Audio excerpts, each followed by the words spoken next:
Это прекрасное событие, и я excited, как все остальные, потому что есть огромное количество людей, и все просто с нетерпением ждут премьеры прекрасного. Я тоже. Здесь замечательные постеры, кругом интервью от актрисы, много каналов. Мы хотим вам пожелать успехов. Но скажите самое главное. Ну, во-первых, я очень горжусь своей дочерью, которая все-таки сумела сделать этот фильм. И я очень нервничаю. Ну, в принципе, как всегда, на премьере все нервничают. Мы хотим пожелать вам, Софии и всей съемочной группе, которые делали этот фильм, успехов и огромного счастья. Спасибо большое. Нам очень приятно быть на этой премьере, на World-премьере вашего фильма «Houston Borrowed Time». Расскажите, что вы ощущаете сегодня? Я просто счастлива, что столько замечательных людей вокруг меня, которые смогли помочь мне осуществить, чтобы был этот фильм. Я просто счастлива. It's actually my first movie fresh out of acting school. So I'm excited to see the final product, and I'm happy that I got a chance to be part of it. It just really is cool to be able to say I did this. Yeah, this is actually my first feature as well, so I'm feeling all kinds of feelings right now. Like I'm scared, nervous, excited. So I like this movie very much because I get to go through every human emotion, basically. She said she wrote this part for me, and he's a very dangerous man, a very not nice man. And first I was offended, but then I realized that she had specifically kind of wrote it for me. So this man goes through all these types of different emotions and stuff, and it's rough and it's raw, and it talks about basically the racism of our country. Yeah. And when she goes back in time to 1968, it's rough, so it's a little bit dangerous. It's a little bit on the edge, but I think from what we've seen and what people have accepted it and realized that it's a great film. So I'm happy to be a part of it. Trust me, in due time you shall see your past and your future. Mama told me I gotta have a woman in this band. Shit!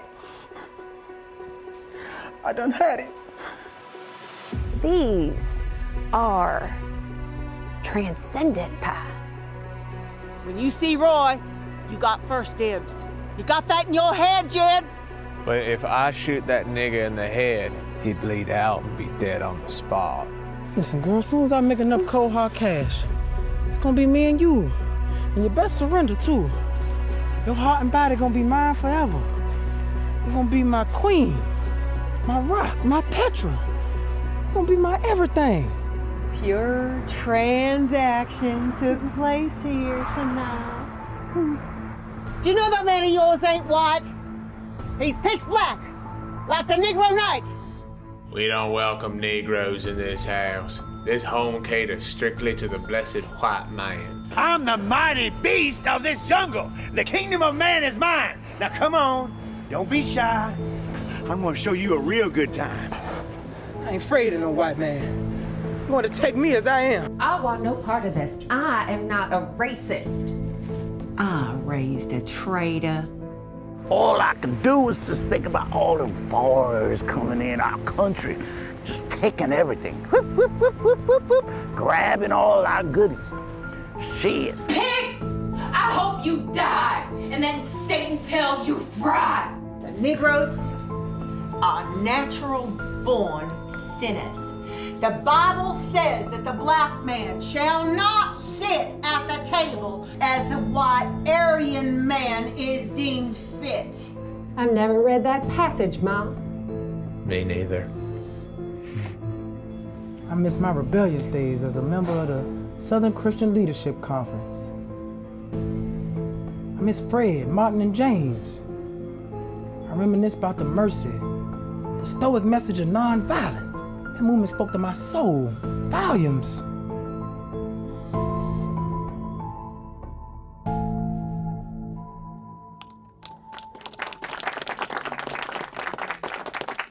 How long did it take, from conception to finish, post-production and so forth? I think I wrote the script in about a month, and it was all from inspiration. but from the real story that I encountered. And I had developed it at the Players.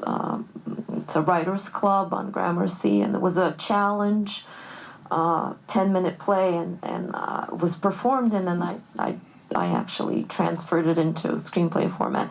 It took me, I don't know, about a week to audition, and I knew that who I was going to choose would be perfect for the role. They were all brilliant. I'm very lucky. This movie is a harsh reality film, and it deals with some language that is not glossed over. In some moments, from people that are Bible worshipers that say some truly horrendous slurs that most people here in the United States they've been producing this film would probably shy away from and have. And I think I'm blessed with Renee Lekach over there, that is the exec producer, that found the funding for me because she's just very good at it. She saw the 10-minute play, set out and said, this has to be a movie, this has to be shown on all fronts. I think that in America, producers might shy away from it because of the language and because of the harsh reality of what happened in the 60s, and continues with the, Black Lives Matter and the discord, the horrendous discord, and the anti-Semitic acts and the anti-Roma acts. And we found Estonia to be one of those places where they were willing to take a chance on it because they're very liberal, dislike the conservative agenda, and are willing to put up the money so that this slice of America is brought to the forefront. And I thank Estonia for that, because they have their own fights, as you know, and their own battles to contend with. I work with the New York City Bar Association, and I am on the Human Rights Committee, and I've been leading the Racial Justice and Police Brutality Project for a long time, and the rise of anti-Semitism in Europe. So I kind of understood, aside from this true lamentable story, because I work with people on this level every single day, and we work with refugees and everything that human rights issues deal with. So I felt I was fairly well versed to write about that. But it can be seen in my work, human rights work, and the criminal law that I've tackled in this field. So I'm glad to have spearheaded these projects because it's infused in my work. I think it's very relevant today, very important. I just wanted to go around and give them a chance. So Grant, would you go first? You have the mic, and then you can pass it on. I mean, I worked with Sophia for 20 years, and I always support her work because it's always original and it's always out there. It's always, breaking boundaries. It's always pushing issues. And she said, I wrote this part just for you, and I read it, and I was like, that's offensive. But then I was like, wow, that's charming. But then I realized that she wrote that part because, I got to experience all types of human emotion, and he does kind of go through this terrible, terrible journey that's not very pleasant. But it hits on a lot of different emotions and a lot of different challenges as an actor, and a lot of different emotions that had to be kept and held. The shooting schedule was a little harsh. Well, we did it in 2.5 weeks or 2 weeks or whatever, but we couldn't get the script approved until right before we started. So I was memorizing all night and then performing, then filming all day. So I was tired, but I think it was worth it. I had not seen the full production until tonight. I had not seen the full show until tonight, so I was pleasantly surprised and laughed at myself a lot. So yeah, I had a really good time doing this shoot. It's been a while since I was really in front of the camera, so it was like a stepper for me for a long time. What was good about it was because with Sophia, she spent a lot of time in the theater, so she brought that that style back to in the film and such. So and being with her doing the readings and such with everybody here, it kind of took me back when I was younger, growing up in the theater and in the arts, and bringing out that natural when it comes to bringing that character to life. This is a great cast. They really did a phenomenal job. You really see just crazy. I was only there for a day for shooting, but it was cold as hell, but it was a good day. But it was a really good day though. But because it was kind of hard to remember my lines, but But I wouldn't trade for any other day. It was a really good day. Great cast. I got to room with Grant for like half a week. I learned a lot as far as like being a thespian and a creator goes. Ms. Romma, she blessed me with the role of Steroid. She's a supremely talented lady. The entire cast was brilliant. The work process was awesome. We're missing a few creatives. Those people taught me a lot as well. Emily and Gavin, they were awesome as well. And I love you all. Thank you for the opportunity. I appreciate you. I was Blanche, and my goodness, what a horrible woman she was. And I'm looking at her on the screen going, oh my God, that was really me. The part was phenomenal. And of course, working with everybody was just amazing. And I loved picking on Wade and Wade picking on me. We were hysterical. And I think the prayers at supper time were probably the best part. And it was so hard to keep a straight face with this man around. And then, of course, we have this lovely little lady over here who we just all adore. So I hope to do something again soon, and I hope it's as much fun as this was.